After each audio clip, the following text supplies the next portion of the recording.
All right, we'll go ahead and get started. Well, again, welcome. We're excited about our third and final day for the fall 2020 Lead with Integrity event. And my name is Alfonso Alexander. If this is your first day joining us, again, I say welcome.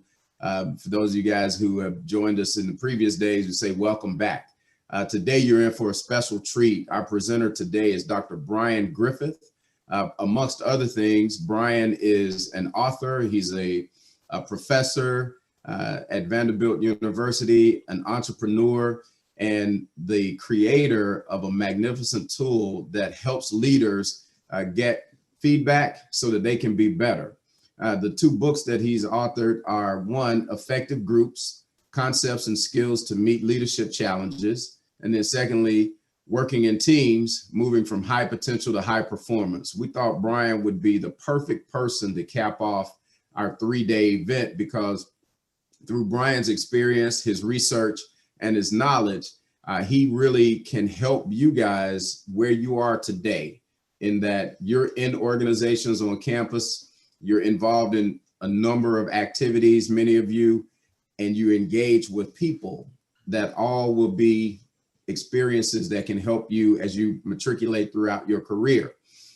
Brian has created a concept through the G360 Talent Development Program that enables leaders to get feedback from each other so that they can be better tomorrow again than they are today. So without further ado, would you guys please welcome with me Brian by just giving him a hand clap? And if you would, please also let us see you. So turn your screen on so Brian can engage with you, and we'll have some opportunities for you to have some Q&A along the way. So thank you so much. Brian, we'll turn it over to you. Well, thank you, Alfonso. Always a pleasure to spend some time with you and your organization and your folks. I always really appreciate the opportunity to work with you again. Thanks, folks, for coming on board today. I know you're probably busy, you have lots of competing things for your time, and you've chosen to spend some time with us, and with me in particular. I'm grateful for that. Probably my greatest accomplishment is being the dad to 4 daughters. My youngest is graduating in 2 weeks from Appalachian State. The other ones have been in various places for undergrad. Yeah, I'm getting a big raise after December because no longer do I have to pay for tuition.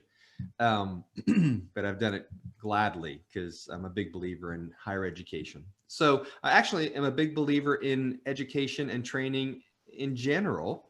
That's just how we get better. We just don't blindly stumble into our best selves. We've got to work for them. So that's to some degree a topic of my conversation today. And that's regular feedback and intentional practice is the key to leadership development. I actually think it's the key to development in general. My name is Brian Griffith, and my company's website is there in case you want to take a look at our stuff, see some of the research that undergrounds some of the comments that I'll be making today. But without further ado, I'm going to jump right in. And just by way of introduction, I'll say this. We get better at most things by trying something and then evaluating the results. Are there any golfers in the house? I don't know if you can put your little virtual hands up. Alfonso shakes his hand kind of sort of, and that's because it's hard to admit we're a golfer because it's so hard to master that sport. I'd say that's similar to life. It's so hard to master our potential. It takes a lot of work. There's no shortcut to success. There are no easy roads to being the best version of ourselves as we can be. We get better at most things in life by doing it and then evaluating the results. So sticking with the metaphor of golf, how do we evaluate whether we've done a good job on the golf course? For example, after we've taken a swing at a golf ball, how do we know that we've hit the ball well? Maybe you can answer in the little chat. How do you know you've hit a golf ball well? For those of you that are golfers.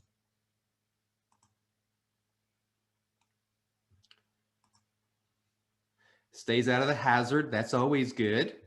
It stays on the course, on the fairway. It goes where you want it to go. It's closer to the green. It comes off the club well and has a good ball flight. So not only the destination, but also how it feels when the ball comes off the club face. It sounds right. That's another great metric. It's got this nice, clean, crisp swoosh or ting versus a clunky sound. Goes in the hole in one. You can feel when you've made a good hit and a bad hit. One of the ways you can feel a good hit is that if you hit the ball solidly, for example, using one of your irons, if you hit the ball solidly, it hits the ball in the center of the club where it's the fattest part of the club, known as the sweet spot. The metal is the thickest. And because that metal is so thick, there's very little vibration that happens on the club face. Now, if you hit it at on the toe of the club or the heel of the club, it's not the thickest part of the club, and there's lots of vibration. That vibration travels up the shaft of the club, and you feel it in your hand. Sometimes it can actually be painful. So there's lots of ways to know if we've hit a good shot. Did it go where we wanted it to go? Was it straight? Did it have the right trajectory? Did it feel right when we hit the ball? Not just the way the ball came off the club face, but the way our body felt when we came around and we followed through on that shot. Did it sound right? Did it have the right sound to it? There's lots of good ways to measure whether or not we've done a good job hitting the golf ball. But I would say in many things in life, maybe even in most things in life, there aren't such clear metrics to judge our performance. Being a good leader, being a good partner, being a good friend, being a good parent, being a good student. Now, there are some metrics around grades, but in most things in life, there's not a report card at the end of the semester. And given the fact that we don't get a lot of solid data to judge our performance, especially on things like integrity, we have to make our own decision as to whether or not we're progressing appropriately in that area towards that goal. But the problem is, if we leave it to our own subjective evaluation, we come up with another problem. Since there's no clear metrics for many things in life, we have to judge ourselves on some internalized standard that may not be very easy to articulate. And the reality is, we're not very good judges of our own performance. And that's because we just often don't know ourselves very well.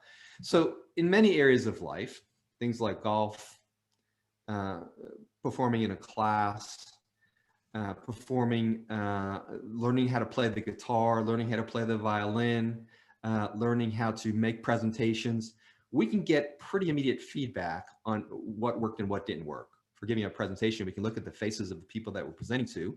We can judge on nonverbal cues like nods versus sleepy eyes, taking notes. But in many ways, we don't have clear metrics. And some of us are harder on ourselves than we ought to be. We are overly critical of our performance, especially in those ambiguous tasks that don't have clear metrics. Now, some of us, or others of us, overestimate our performance. I did a great job on that presentation, or I crushed it on that test, or I really led that project extremely well. And that might be equally ineffective in judging the reality of our performance. This actually is tied to some research on gender. In our culture, in our country, women in general, these are broad generalizations, tend to be harder on themselves than they ought to. They're often very self-critical. Not every case, but there's a general trend in that area. And men, in contrast, and guys, I'm sorry to say this, I'm in your camp, we tend to overestimate our strengths or our abilities. And there's a lot of research to support that. I think the best way of becoming the best person and or leader, since that's the topic of this discussion today, the best way of developing to a good leader or a good person is to have an accurate view of ourselves, get feedback and make some small iterative changes over time to improve in the areas that are important to us. If we don't do that, it's sort of like singing along to a song that you're listening to on your iPhone. You put the earbuds in, you crank up the music, and you start singing. What does that usually sound like? Well, I can tell you, it often doesn't sound very good. Why is that? Because we can't hear ourselves. All we hear is the music that we're trying to sing along to. And sometimes, unless we have perfect pitch, which most of us don't, I think 1% of the population has perfect pitch. So most of the times when we're singing at the top of our lungs, we're off pitch. And to make matters worse, when we're singing along to a song that we're listening to with our earbuds, we tend to oversing. So not only are we out of tune, we are louder than we normally. It makes it worse. This is an example of what happens when we're performing without the benefit of feedback. Now, again, a lot of tasks in life don't give us ready feedback or usable feedback, actionable feedback. And without it, we can be singing out of tune and we don't even know it. And we might be over singing out of tune and don't even know it. So I'm a big believer in the importance of feedback. As I've studied the human development process, feedback is a key way, if not the key way, that we evaluate where we are and figure out what we need to do to improve. The way to do that often is by getting an outside perspective. In the case of schoolwork, we have instructors that grade us, give us grades. We give a presentation in a class, we get feedback from our colleagues, or we get an instructor that gives us feedback. Maybe we get a grade, which is basically feedback. We write papers, we take exams. It's all forms of feedback. But in many cases, if you're working on a student team, you're leading a project, if you were involved in some kind of leadership in high school or in college also, maybe you're a captain of an athletics team, maybe you're an officer in a student organization, a student government organization, or fraternity or sorority. Maybe you're a project leader on one of your projects that are related to a class. Rarely do we get feedback on how well we've done in those areas. Now, if we've had some good mentoring, for example, if you were the team captain of your football team or wrestling team or tennis team, and your coach regularly pulled you aside and gave you some feedback on your role as captain and what you might do differently to improve in that role to help the team. If you're one of those lucky few that have gotten that kind of coaching and mentoring, then you did get feedback and you got specific suggestions on how to improve after getting that feedback. But most of us don't get an outside perspective unless we're willing to ask for it, unless we're willing to go to the people on our project team, for example, maybe a class that has some kind of a team project and you've been designated as the leader, or even if you're a kind of a back seat leader and you're leading from behind or leading from the back of the room, rarely do we go to our teams and say, hey, guys, I'm working on my team skills and I'd love to get some feedback about how you perceive me and what you think I could do differently to be a better team member or team leader. Now that's hard to do for everybody because that kind of feedback is hard to give. It's also hard to receive.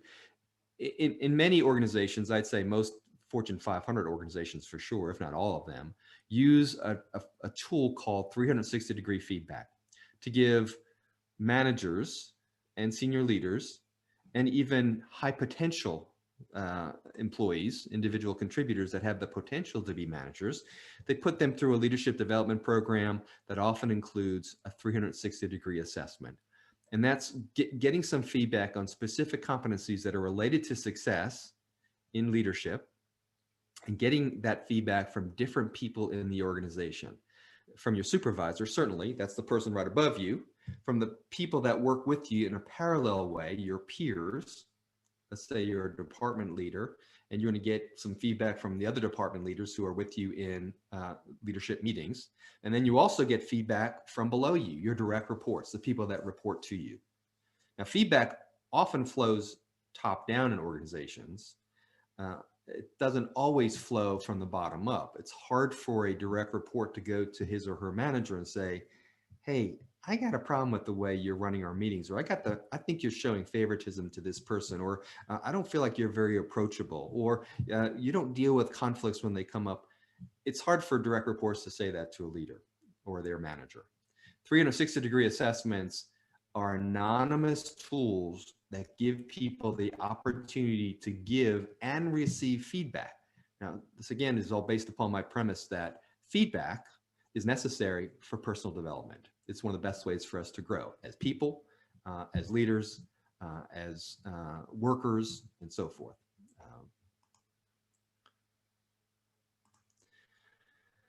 Some of the research around teams, in particular, peer feedback especially, leads to higher team performance, more positive attitudes about team experiences, and greater levels of personal development. Peer feedback also leads to increased self-awareness, an internalized set of leadership standards and ideals. Let's say integrity, subject of a lot of your training with this organization, is highly correlated to success as a leader, and it is. Well, then talking about integrity, getting feedback from others about how they perceive your integrity or your ethics would be important for your own development. Now, we might have integrity or high ethical standards, but if other people don't recognize that in us, then it's hindering us that we're not communicating in a way that's obvious to others. But to go to somebody that you work with or that you're on a team with and to say, hey, I'd like to get some feedback. How do you perceive me on this team? Now, if they've got a real grudge against you, the feedback might come across a little bit too strong, fueled by some strong emotions. But in general, it's hard for people to give you an honest level of feedback. They tend to skirt over the areas that probably should be mentioned and addressed. That's on the giving side. On the receiving side, it's also difficult to get feedback. We don't know the motives of the other person. Sometimes, if we have this overly optimistic view of how we come across to others, and now we're getting some critical feedback, that's hard to hear. Most of us don't like getting critical feedback. Although I tell you, the group of students that I've worked with in the last 20 years that does like critical feedback, I have found, this is just my experience, are student athletes. At Vanderbilt, some of our student athletes might be struggling in some of my classes. They'll come to me, probably at the admonition of their coaches, and they'll say, Professor Griffith, I didn't do very well in your last exam. I want you to tell me exactly what I can do to improve my score. And I will do it, guaranteed. I mean, I love that attitude. It's a growth mindset, which I'll talk about here in a minute. But it basically says they're not going to argue about their score. They're not going to try to improve their score, get some points added back. They're owning up to their lack of performance, and they will often ask me to be very, very honest about what they're doing in class so that they can improve. I mean, they probably learned that on the sports field. Tell me what I'm doing wrong, coach, and I'll improve it. I'll get better at it. So giving and getting feedback is not always easy, even though I think it's a tremendous catalyst for development and growth. By the way, sticking with the exam, well, here, just some common reaction to feedback. Why is it so hard? Why is feedback so hard? Well, anything that's perceived as a threat, whether it's a physical threat, let's say we see something coming at us, a car, we're driving down the road, and we flinch, we slam on the brakes, we immediately react without even thinking about it. It's our body's way of protecting itself, self-protective, on a physical level. On a psychological level, if we feel like somebody is challenging our competence, we have that same knee-jerk reaction to either fight or flight. The amygdala is activated through the release of adrenaline, and then we either want to fight back when somebody questions our competence, or we want to run away. It feels too threatening to be in an area where our competency is being questioned. On a social level, same thing. If we feel like someone is rejecting us socially, the amygdala is activated. We often revert to fight or flight. Now, it doesn't have to be those two reactions. Those are very primal. They operate at a very primitive biological level. Some people call it the old brain, the reptilian brain. It doesn't necessarily lead to personal development because there could be a third way of responding to feedback, especially critical feedback, and that's having a growth mindset. Growth mindset, when this is similar to how I described the illustration of student athletes coming to me for guidance, wanting to be challenged, wanting to be given specific things they can do to improve their performance in my classes, they have a growth mindset. And that is, performance is not a measure of personal worth. So when somebody says, I didn't really like your presentation, or I really didn't think that presentation went over well, or when somebody says, wow, I don't know if we really you did a good job running that meeting, instead of feeling like they're attacking us personally, which they're usually not, they're just pointing out an area that we need to work on. But it's hard for us not to strongly react to that if we feel like they're questioning our personal worth. So first of all, growth mindset separates performance from personal worth. We can have a terrible performance in a meeting, on a project, on a presentation, and doesn't mean we're a terrible bad person. So when somebody says, hey, I think you could have done better, it's not a personal attack on us. So, but we have to make that delineation. We have to separate performance from personal worth. Then once we're able to do that, we can pursue challenges and learn from critical feedback, because it's not about us personally. It's about how I can be better, usually professionally, but in other areas as well. And then we adopt the mindset of developing strengths or developing skills through ongoing repeated mindset practice. Here's an example of how that might look. Going back to my original example of golf. Now, our golf season here in Nashville is finishing up, although I live in a golf community and there's still people out every morning getting in those last few days of golf, those few rounds before it turns really cold. But usually every March, golf season starts up again, and that's my cue to say every year, this is the year I'm going to be a good golfer. And for me, being a good golfer is just hitting bogey golf, which is not a very high standard, as many of you know, if you're experienced golfers. But for me, that's a good goal. So what do I do?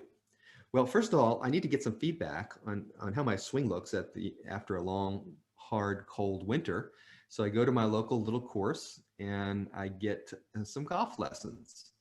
And the first thing my coach does is she takes me out on the driving range and she puts a couple balls on the tee, and she says, take some swings. Let's see what your swing looks like. Let's get a baseline.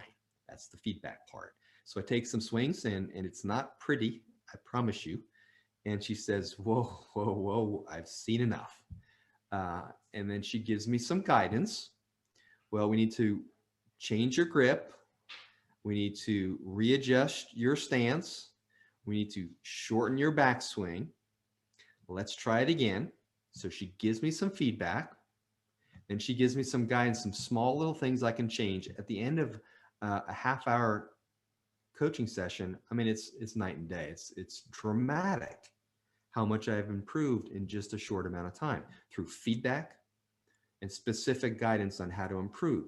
Now, she doesn't leave me there. She says, before we have our next coaching session in 2 weeks, once you come back for the next 2 weeks, hit as many balls as you need to. It's going to be 2 or 3 buckets every other day with nothing but your 8-iron.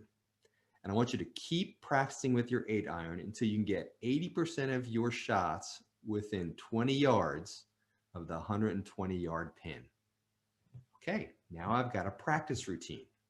I'm going to focus specifically on that 8-iron and keep working it until I achieve a certain level of competency with that particular club.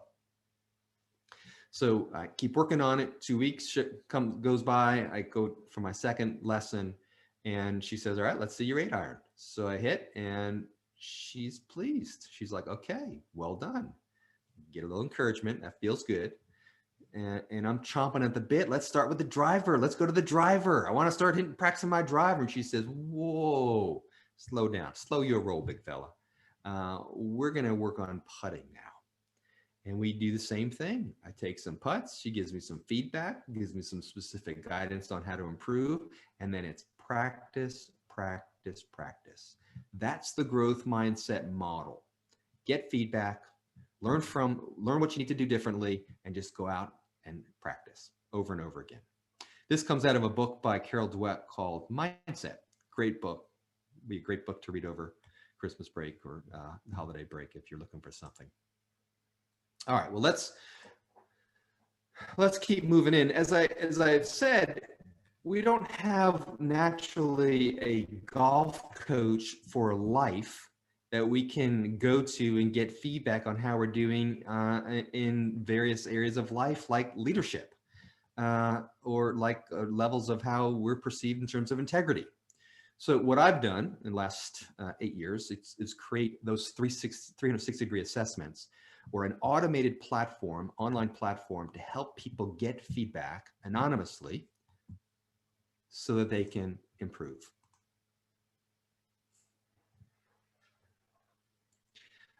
Someone asked a great question, Shay did. How do you handle giving someone feedback who has a personal attack mindset instead of a growth mindset, especially if it's someone you're working on a team with and feedback is critical to the team's success? Yeah, I mean, it is tough giving your peers feedback. Number one, if it's not solicited. There's a real skill to it. Often it's using kind of an assertiveness type of formula. You can say something like, when you dominate meetings or when you talk a lot during the meetings, it makes other people not be able to contribute to the conversation. And as a result, we don't get to hear their good ideas. So it's when you, the result of that, and then, kind of an explanation of why that result is happening. The way of giving feedback is what I call the OIS model, OOIS, an opening, observation, impact, suggestion. So the opening is you grab somebody and you say, hey, you mind if I give you some feedback? Gives them just a minute to pause, get prepared psychologically, and also gives them the opportunity to say no. No, it rarely happens, but you're showing some respect to that person. So you mind if I give you some feedback? Sure, go right ahead. So that was the opening. The next one is the observation. I've noticed that when you present, you tend to speak really softly, and I don't think the audience is hearing you. So that's your observation. Or in the case of your example, if they're hindering the team's success, maybe they're, again, not speaking up in the team. So maybe you say, hey, can I give you some feedback? Sure, go right ahead. I've noticed that you don't really say much during our team meetings. That's your observation. Make it as objective as possible, not laden with a lot of interpretation or emotion. I've noticed this. Then you go to the I, impact. Impact is how that behavior is impacting the situation. So I've noticed, can I give you some feedback? Sure. I've noticed that you don't say too much during our team meetings. Now that person might respond to that, but then you say, I think when you don't speak up, we lose the benefit of all your knowledge. Or I think when you speak so much, then other people don't have the opportunity to chime in and contribute to the conversation. Whatever you perceive the impact to be. Now, again, they might respond to that, but then you offer a suggestion. You say something like, it might really help the group if you spoke up a little bit more, or it might really help the group if you allowed other people to speak a little bit more. So opening, can I give you some feedback? Observation, I've noticed that I noticed this about you. Impact, when you do that, this is the result. And then finally, suggestion. Maybe it would be a good idea to fill in the blank. All right, Shay, I hope that gives you some feedback. I'm gonna keep on moving. You're very welcome. So to automate this process and to make it a little bit easier, so when you're going for some golf lessons, it's easy to open yourself up to the process because you're paying money and you want some critical feedback. It might be a little bit more difficult to go to your friends and say, hey, do you think I'm a good friend? or to go to your significant other, your partner. Hey, do you think I'm a good boyfriend, a good girlfriend? What could I do differently to improve? That can be beneficial, but it can be difficult as well. So I've created these 4 automated platforms to do just that, to give you feedback in areas that are important to you that you want to work on in as little as 3 days. These are not our full 360-degree assessments that our company has developed. These are quick down and dirty pulse surveys that you yourself actually launch. So there's 4 of them. Leadership Pulse, this is the one that I'd recommend that you use. So I'm offering them to you to get some feedback from the people that you work with or are on teams with to improve your skills. Or it could be at a job that you're at, your coworkers. You can choose as many people as possible to give you feedback. I'll show you exactly how the process works. But if you're in any kind of a leadership position, do a leadership pulse. Get some feedback on how people see your leadership skills. If you're not in a leadership position, get some feedback from the people you work with. Maybe it's a part-time job, maybe it's a previous job this past summer.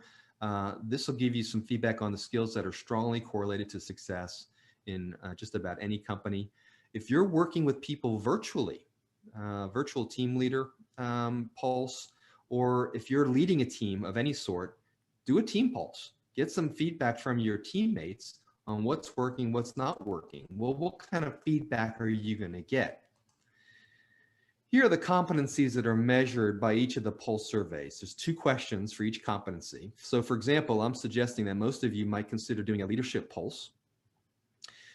You'll get some feedback from the people that you work with on how you're perceived in terms of integrity. Are you a person of your word? Are you approachable? In other words, are you warm and friendly? Do you work hard? And set the pace, set the example of hard work. Do you know how to get stuff done, manage a project? Do you continually push the team to improve, figure out better ways of getting work done? Do you know how to motivate others? Do you know how to give clear directions and assignments with accountable deadlines on tasks? And do you know how to coach and develop others? So it's just like going to the driving range, having a coach take a look at you hitting the golf ball and giving you some specific feedback on the areas that will really improve your game. Now, if you're leading a team, these 4 competencies are strongly correlated to high-performing teams. Does your team have a shared vision? Does everybody know what the team is doing, and is everybody committed? Task management, do you know how to get the work done? How to run meetings, how to assign tasks, how to follow up on tasks, manage the project? Psychological safety, do people feel free to speak up in the meetings that you're running? Do people feel safe to share wild ideas and innovative thoughts? And then finally, do people on this team, this is a measure of trust, do people on this team follow through with their commitments? They do what they're asked to do. So those are just 4 pulse surveys. Again, you'll have the opportunity to use any or all of them. Here are the questions about integrity. For example, if you choose to use this tool to get some feedback, you'll send a link to people that you want to get feedback from, and it'll say something like, Bob is honest and sincere, and people have the opportunity to say strongly disagree to strongly agree, or Bob is always follows through on commitments, or Cindy always follows through on commitments, everything from strongly disagree to strongly agree. Those scores, those responses are turned into number scores, averaged up, and presented back to you in a report. Here's how the process works. I just want to give you a little bit of information on how to use the tools if you so choose. There's a front end once you register for an account. This is the splash screen, the sign-in screen. Here's the basic process. You'll create a new survey. You'll do a self-assessment. You'll send out a link by email or text, and then you can get feedback in as little as 3 days. Here's the process. I'm going to demonstrate what it looks like to actually do your own assessment. So here's that pulse survey opening screen. I'm going to launch a new poll. First, I'm going to name the poll, Sam's Leadership. select a different survey. Those are the 4 survey types. I'm going to do a leadership pulse, and I'm going to launch my poll. Now I do a self-assessment. There are 8 core competencies. Things like I continually strive to improve team performance. I know how to inspire others to work hard and do their best. I'm just going to agree on all of them. 8 competencies, 2 questions per competency. So there's 16 questions that you'll answer. Your people that you choose to send a link to will answer the same questions about you. Click continue, and that's basically it. You're done. This is the link you send people. You can either cut and paste this link, or you can copy this whole message. We've included some introductory text. Quick request. I'm conducting a poll to gather insights about my leadership skills. Would you mind answering a few questions and providing some anonymous feedback using this link? It has to be done in the next 3 days. Thanks. Copy that. It's been copied into your clipboard, or you can share it via email. You can also use, so it dumps it into an email, and you can put in the addresses of people you want to send this link to. You can also do this launching via your phone, and then just send the link to people via text.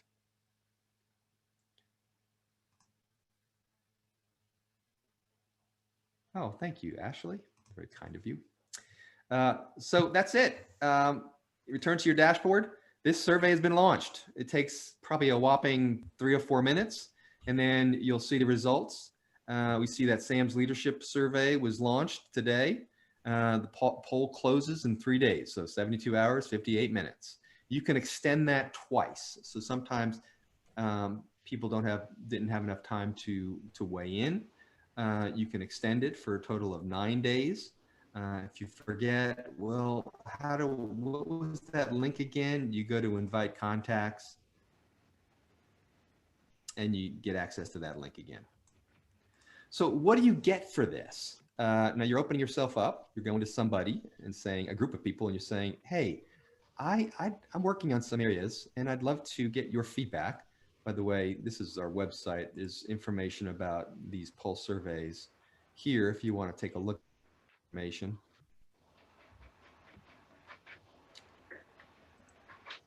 But what do you get for this? Here's a sample report.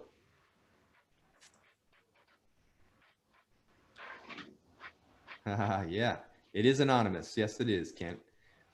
So here, this is the leadership pulse. This is was sent out, and 5 people responded. This is a report that you get. It shows the competencies and some explanation on how to understand the numbers. You basically get a word cloud. Each person is asked to identify 3 words that describe your strengths. It's presented to you as a word cloud. As you know, with word clouds, answers that were given multiple times are bolder or bigger. And then people are asked to give you some specific feedback about the things you do really well in your leadership and the things that you can do to improve. So you get some very pointed feedback on strengths and suggestions for improvement. The next page are scores on these 8 core competencies related to success for that particular survey type. So for example, let's say you get a low score. So this is a self-assessment score and then a score from the others. Let's say you get a low score on, these are all high scores, but let's say approachability or integrity. If you click on the word integrity in your PDF report, you're taken to a web page that talks about why that particular competency is so important to leadership, 3 specific things you can do to improve in that area. There's a video of a very, very successful Hollywood movie star. Oh, wait a second, that's me. Talking about how to improve in that area. You know, professors, we like to talk. There's books that you can read, all tied to Amazon. There's websites that have been vetted that help you improve in that area. So it's sort of like going to your golf coach. And in my case, she points out what you need to do better, but then she gives me suggestions on how to do that. These are the suggestions. Then the last thing to do is the very last page of this report is a little bit about goal setting, And then there's a personal development planning worksheet. And this is your practice routine. You know, come back every other day, 3 buckets of balls, hit that 8-iron. You get to get 80% of your shots within 20% of the 120-yard marker. So you come up with some specific goals and specific action steps. This is the developmental process that I have found to be the most effective at learning how to improve in anything, whether it's leadership or learning how to play the guitar, learning how to play golf, learning how to sing, learning how to present, learning how to manage teams.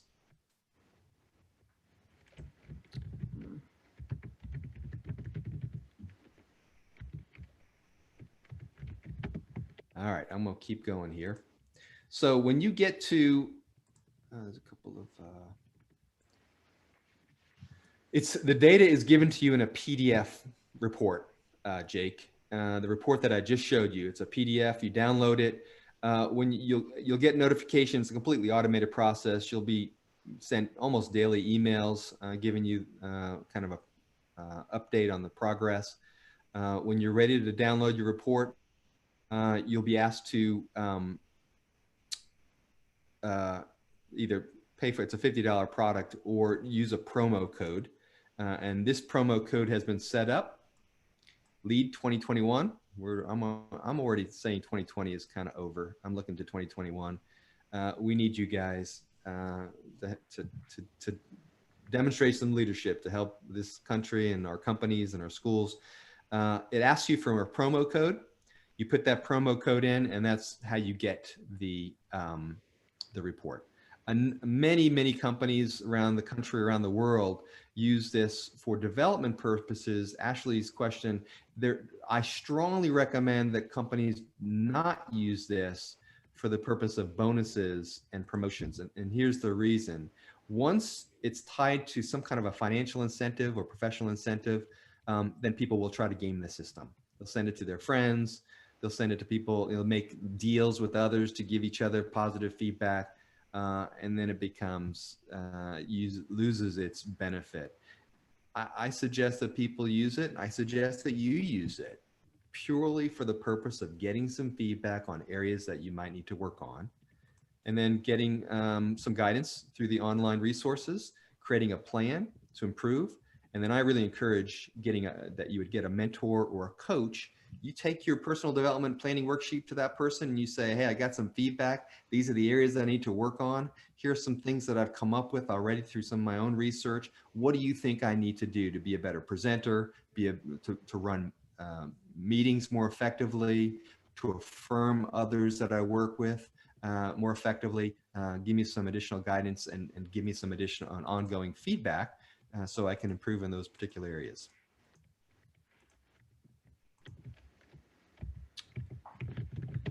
So that would be kind of the importance of a coaching session. You can even take your report to somebody that you trust and unpack it and get some additional feedback. I'd say half of the people, and we do hundreds, if not thousands of these a year, I'd say a good percentage of them want somebody from my team to walk through the report with the people that have gone through this process, just to see things, because you'll get some critical feedback. The way the assessment is set up, it asks, especially in that open-ended feedback, it asks people to identify your strengths, areas you're really doing a good job in, but also what specific things can you do to improve. So you're going to get some critical feedback. Now, a growth mindset will lead you to say, okay, it stings a little bit. I'm not crazy about being told I have a low integrity score or that I'm unreliable. I don't follow through on my commitments. But you know what? It's better to know that than not know that, because then that's something very concrete you can work on to improve your status and standing as a leader. Yes, I would ask. Angel is asking, who do you get some feedback from? Really, anybody in our full 360 assessments, all those categories people are separated out into categories. So, does my supervisor see me the same way as my peers do, the same way that my direct reports do, or do they see me differently? And if so, what does that mean? But in this case, everybody's lumped into just one category. They just get one average score. And I would put as many people as possible? Can you put family members, mom, dad? Sure. It can't hurt. You want to get specific feedback about how you're perceived on a specific team? Then just keep it to your teammates on that particular team. You want to get feedback specific to a part-time job that you have? Then only use your supervisor and your peers, anybody that reports to you. Only use them, so you know where that, in general, where that feedback is coming from.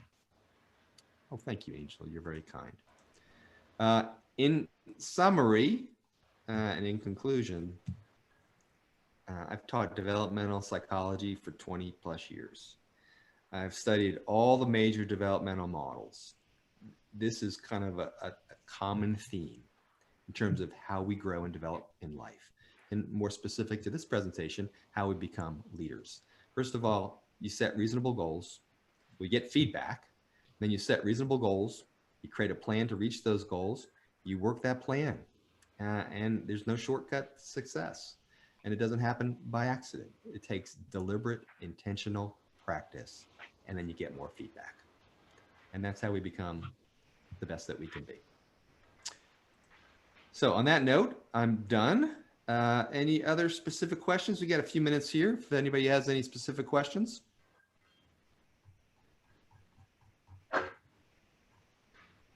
I'm gonna put that.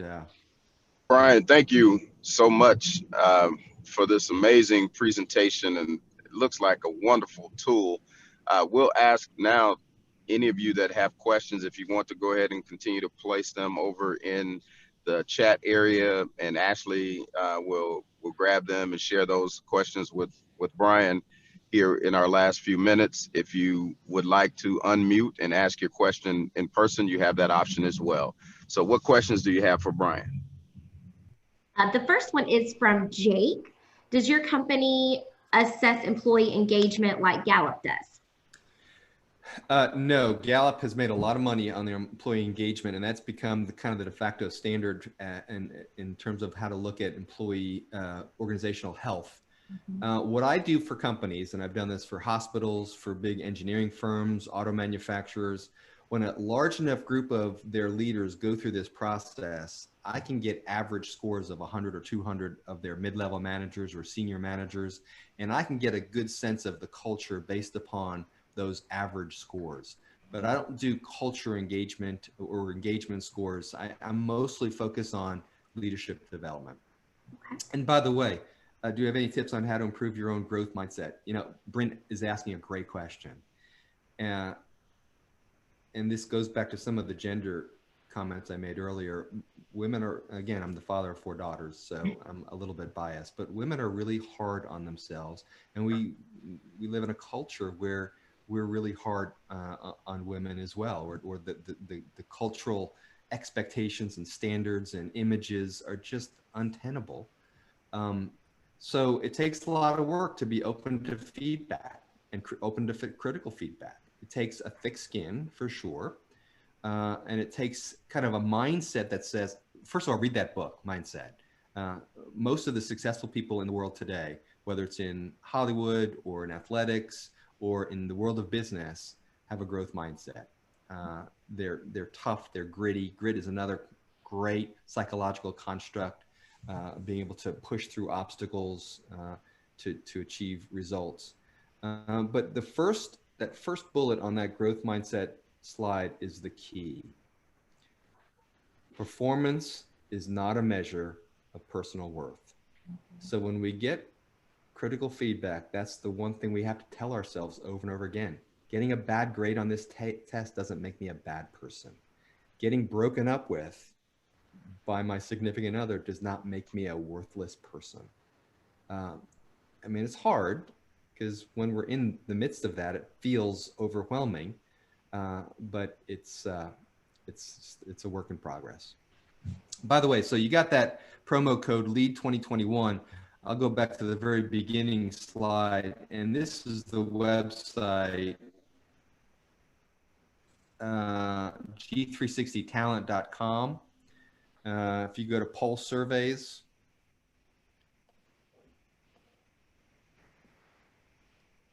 and